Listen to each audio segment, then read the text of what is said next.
আজকে শনিবারে অনেক কাজের চাপ আছে গো, তাই একদম সকাল সকাল ঘুম থেকে উঠে গেছি। এবার ব্রেকফাস্টটা করে দৌড় দেব।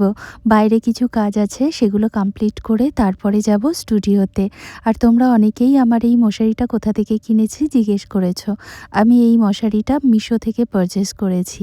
তোমাদের জন্য আমি লিঙ্কটা ক্যাপশনে দিয়ে দিলাম।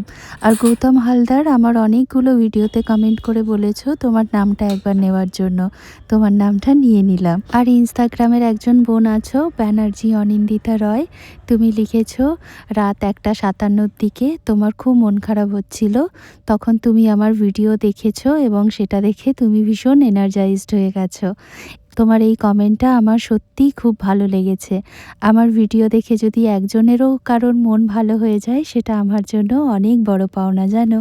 আর আমার প্রোফাইলে তোমরা অনেক মায়েরা আছো যারা বলেছো যে আমার রেসিপিগুলো দেখে দেখে তোমরা তোমাদের বাচ্চাদের জন্য ব্রেকফাস্ট বানিয়ে দাও। সেটা আমার কাছে অনেক বড় পাওনা জানো। আমার ভিডিও দেখে যদি তোমরা একজন মানুষও উপকার পাও, মানে সেটা অনেকখানি পাওয়া আমার কাছে। আর বলেছো যে আমার রেসিপিগুলো তোমাদের খুব পছন্দ হয়, কারণ আমার রেসিপিগুলো খুব তাড়াতাড়ি চটজলদি হয়ে যায়।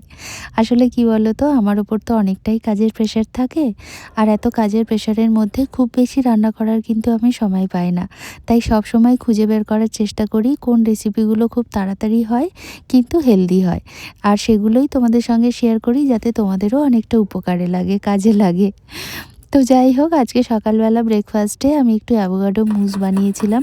অ্যাভোকাডো তো ভীষণ হেলদি, এটার মধ্যে ভীষণ ভালো গুড ফ্যাট থাকে, এটা ক্যান্সার প্রতিরোধ করতেও ভীষণভাবে সাহায্য করে জানো। তাই অ্যাভোকাডো খাওয়া কিন্তু খুব ভালো, এটা খুব হেলদি। আর তার সঙ্গে আমি একটু কফিও করে নিয়েছি। কম্প্যারেটিভলি আজকে ঠান্ডাটা অনেকটা কম আছে, কিন্তু তাও ঠান্ডা ঠান্ডা লাগছে, তো তাই ভাবলাম গাটা গরম করার জন্য একটু কফিও করে নিই। আর আমি কিন্তু চিনি ছাড়া কফি খাই।